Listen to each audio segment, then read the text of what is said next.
I'm Patrick, CEO and founder of BetterVest. I think all of you know, of course, that the global energy transition is one of the most pressing problems of our time. More than 1 billion people around the globe don't have access to energy. Most of them in Africa, sub-Saharan Africa and Asia. We have at the same time around 50% of the worldwide energy production that is wasted. And we want to change this, at least help everybody to make a little step in changing this. And I think that's the real problem. People don't feel, so normal people outside of this building, they don't feel that they have any impact, that they can do anything about this global energy transition. And we think what's most important is that these people get a tool that helps them to do little steps, to do little things. And when it comes to financing energy projects, many times you have to invest several thousands of euros per project. And it's a huge threshold that normal people don't want to take. And that's why we invented BetterVest. And BetterVest is an online crowd investing platform that is specialized on energy and energy efficiency projects. So what we do is we connect normal people who want to invest starting from 50 euro in an energy project with companies that, so professionals that implement these kinds of energy measures, like installing solar home systems, like retrofitting lighting in a building, everything that uses renewable energies or uses much less energy and is more energy efficient than the state-of-the-art technology that is implemented in a building, for example. So that's everything we do. We connect these two sides. As I said, we are an online platform, so this is very lean process.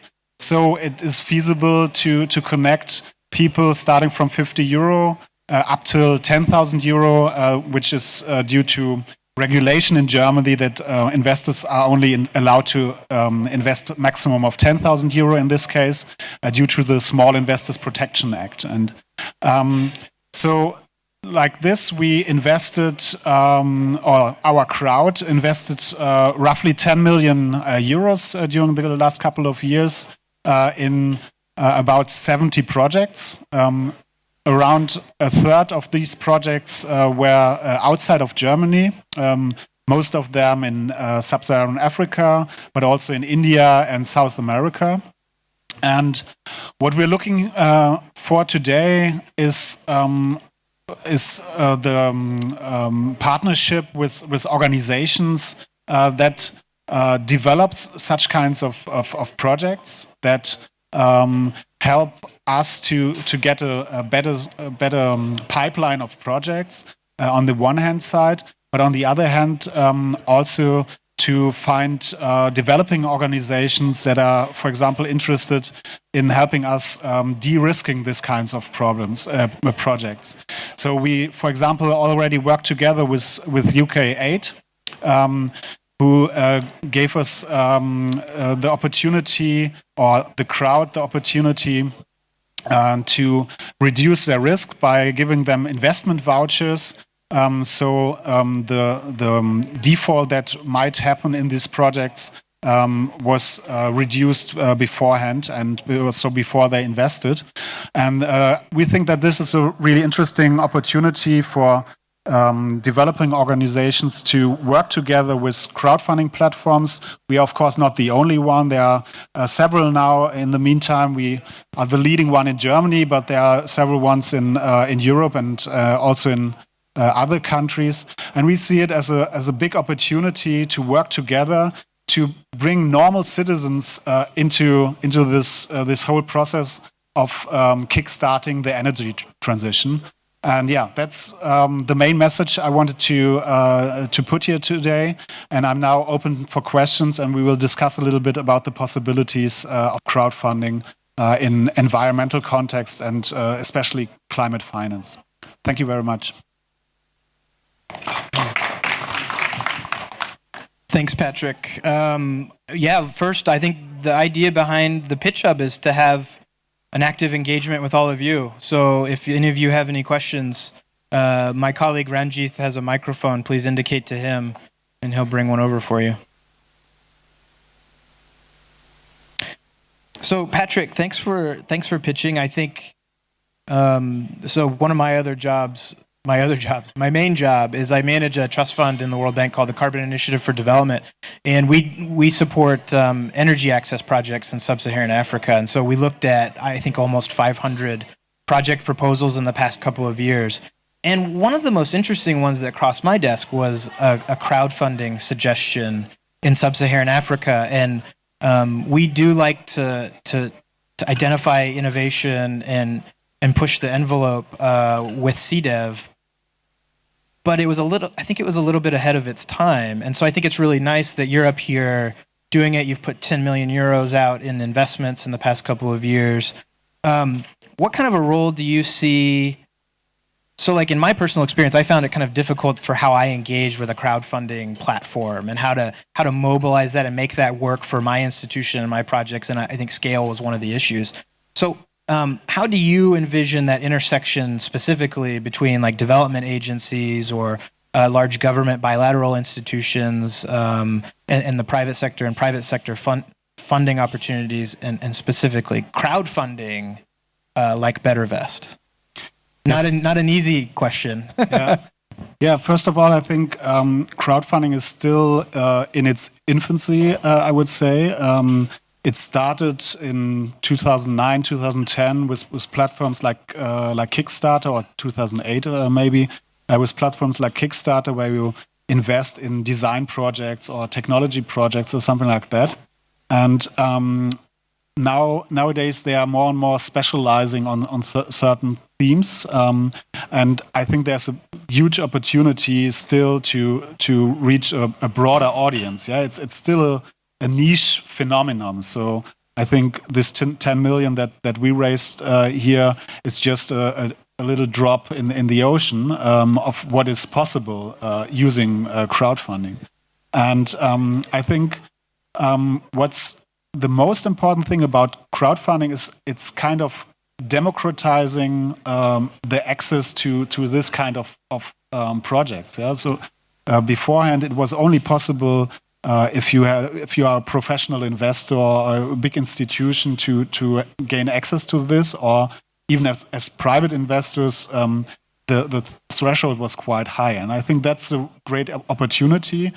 And it's a very transparent way of investing. It's not like you give your money to the bank is doing some magic with it, and then the return comes back. But you know exactly where you invest, what's generating the return, because it's always generated by, in our case, the energy reduction or the energy returns that are generated by this project. So you have a very direct relationship to these projects, and you see immediately where you can help people. And it's not only about energy; it's also about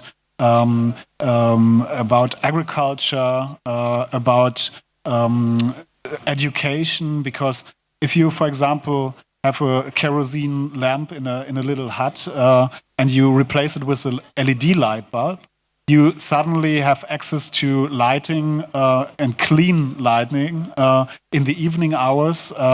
You have no such horrible effects on your respiration system like this lamps normally have. And it's also about health, education, and several other themes. And bringing this together, the big institutions, the big money, if you will, and the small people that suddenly get the feeling to have an impact and to really bring these two kinds of money together is the big opportunity, I guess. Yeah, thanks for that. I think one of the I'm trying to put myself in your shoes, right? How do you? I imagine it might be quite challenging to find that market for donors and investors, actually, right? So how do you at BetterVest tell the world, folks who have money and want to get a return, but also while doing good, like how do you find those people? Yeah. How do you communicate to them, and how do you bring them into your platform Yeah. and your environment? I wouldn't say it's that difficult. Of course, it's not not just go outside the building and say, "Hey, would you like to invest?" Of If course, you see yeah. Patrick out front with a sign, you'll know what it's about. But the magic happens when you give people the opportunity. And before crowdfunding, there was no such opportunity. And this is all about digitalization, of course, because we can have very lean processes that enable this kind of investments. And if you give people the opportunity and tell them, hey, you can have not only a return, you can really have impact with your investment, then it's not that difficult. That's what I meant with this. I would say the biggest challenge here is to have a right balance between projects and investors, and to have them in balance. So in the first couple of projects, it took us sometimes 7 or 8 minutes to finance a project. Of course, they were very small projects, but then people were of course sad to see, okay, I have this tool, but I cannot use it. Yeah. And on the other hand, if you have a project that takes several months to be invested, it's also bad. So this balance between the two sides is the most important challenge we have. Yeah, Yeah, I walk that tightrope and managing expectations of the people you get the money from and give the money to all the time. We have a question from the audience, please. Hi, Patrick. Thanks so much for speaking to us. You mentioned that there's been 10 million invested over the course of a couple of years. For me, I'm sort of trying to grapple with this.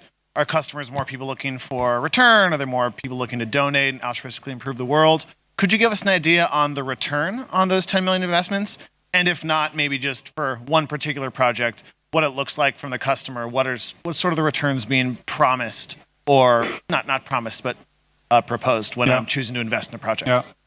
So the returns depend on the amortization time of the projects, of the technical installation of the projects, and it ranges between 5 and 10% usually. And it's quite high for German or European returns, but it's low compared to the local returns that people would have to pay there, or the projects would have to pay there. The motivation of the people is also on a range between only return. People who say, okay, if I go to my bank, I don't get anything. If I'm lucky, I don't get anything, and I don't have to pay anything for my money. So this is one side of the spectrum, and on the other side, there are people who say, I want to help kickstart the energy transition. I want to have a direct impact on a family with a solar home system or something like that. And of course, everything in between. And I would say that it's around a third of the two extremes and the position in the middle. And many people tell us, well, I see it as a donation until I get the money back. That's something that many people have in their mind when they invest. And I heard you mention regulation around potentially helping customers deal with defaults. Not regulation, but support from a different partnership to help that. Do you have a rough idea of default rates, or is that not something that you release? So at the moment, we have 4 of our projects with the default of this around 70 projects we have. I'm not sure that it is representative because the phenomenon is quite young. So we cannot really say, we don't have the data at the moment. But I think that it will be roughly in this range of 5 to 10% default in the long run. Yeah. Thank you so much. You're welcome. Any other questions from the audience? Patrick, you might be stuck with me for a while. Yeah, great. So we talked about the investor side of things, the supply of the finance. But what about the demand? How do you I was interested to note that a good proportion of your projects also are funded from here in Germany, right? The projects that you're investing in, but then there's some in Sub-Saharan Africa, India, and South America. How do you go about finding the ones in Sub-Saharan Africa, India, South America? What's your process? What are the things that you look for when you do your due diligence? Just talk a little bit about that. Yeah. So we started with projects in Germany only, and we were very much focused on energy efficiency in the first couple of projects, and we still want to have a focus on renewable and energy efficiency because that's maybe the most unseen potential that we have in this whole climate finance discussion. Yeah, it's always about renewables and seldom about efficiency and saving energy. But so that was the main focus in the beginning. And one of my co-founders, who is married to an African woman, wanted to do something in her homeland, and he came to us with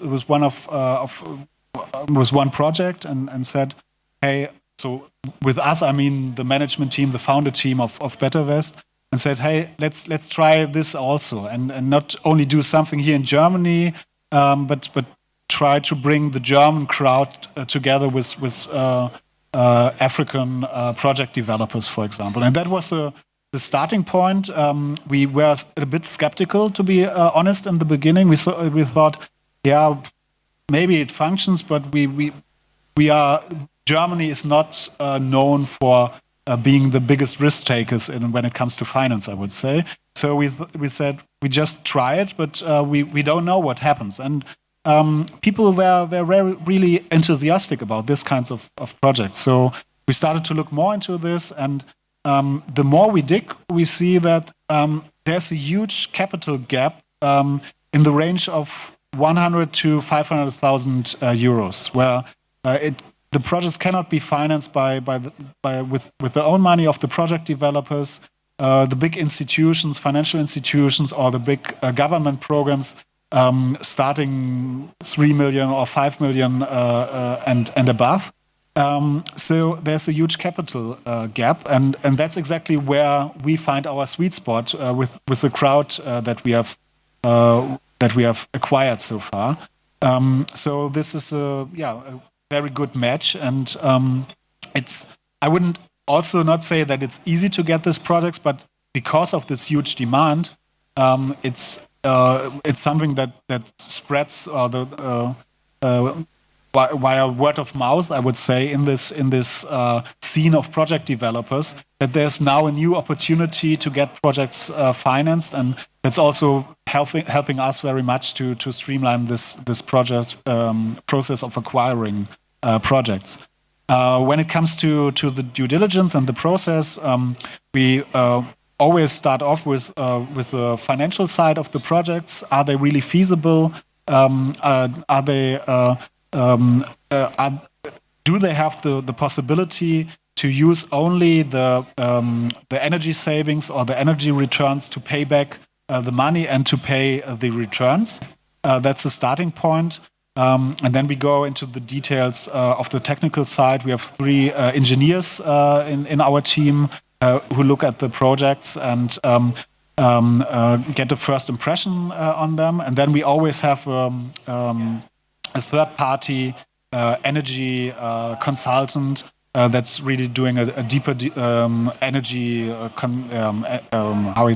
energy report on these projects to look at the details. And I suppose that also helps with the default rate, right? I mean, you're incentivized to make sure that you repay your investors and give them the return, and you want your projects to succeed. Yeah. So it's good to hear about the extensive. But of course, sorry to interrupt no, please, you. But, of course, this is a discussion. But there's a risk, and we are very transparent with the risk. We tell every investor, you can lose all your money in this project, and we don't have guarantees, not yet. I would say we hope that we can get guarantees from development organizations and stuff like that, like the one I mentioned from UK8, to de-risk this kind of projects for the investors. But at the moment, normally they take the full risk of this project, and they should know that, and they know that, and still they do want to have this impact and just take the risk.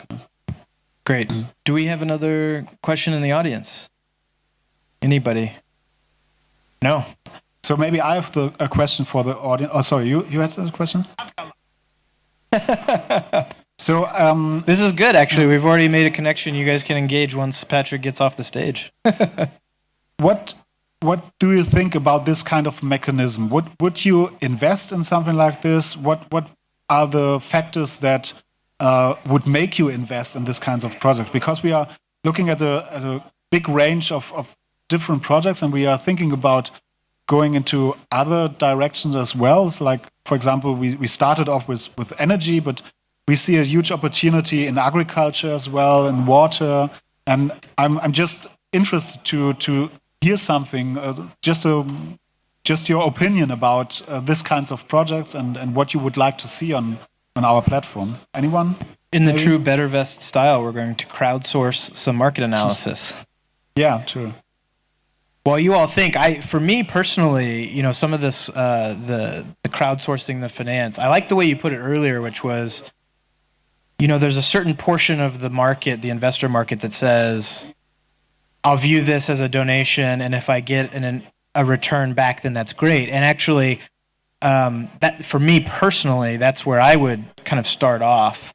And then the nice thing about the return is that would allow my personal giving to be multiplied, because I would be more likely, if I got a return, to reinvest it with you with more projects. One of the things that I would like to see in a platform like yours, I'm not saying you don't have it, because we've got 31 companies. I haven't gone deep into your website, but I like the idea of having a multitude and a good diversity of project types and projects and geographies that I could choose from. So, one day I might be feeling a little bit of biogas in South America, and another day I might want to reinvest in solar home systems in Zambia. And I think giving the consumers, the investors, that choice is for me, that's something I would like to see. Yeah. And by the way, this is also something. For example, developing organizations might help us with, because the legal situation is very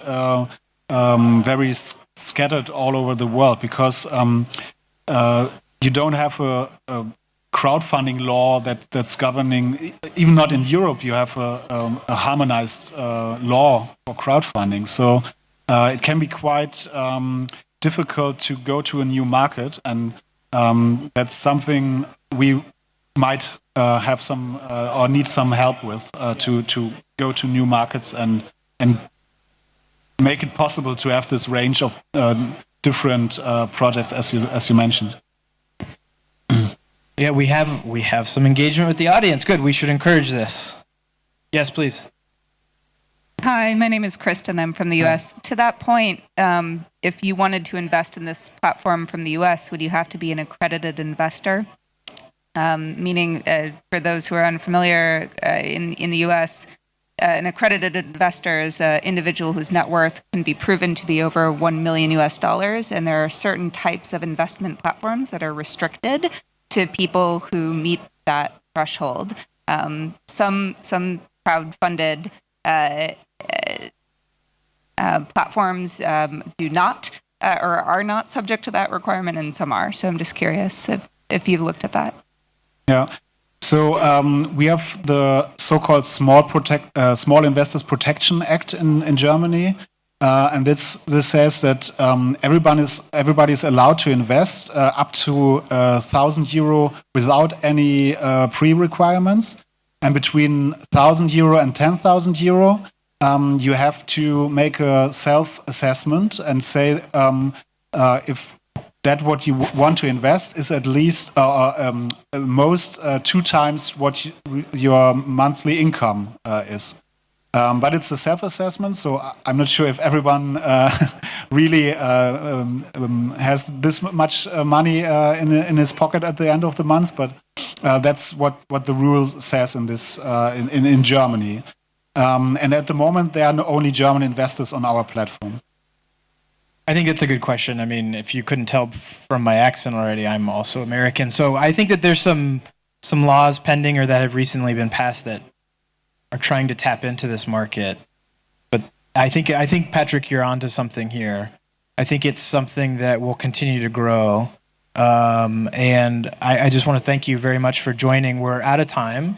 Thanks for having me. I think, of course, and I think that Innovate4Climate is exactly the kind of place where we can connect innovative private sector folks like you with large development institutions, governments, other companies to find projects, to lower the cost of finance, and tackle climate change while helping advance development as well. So thanks very much for coming, and be sure to take advantage of the full week. Thank you. Bye.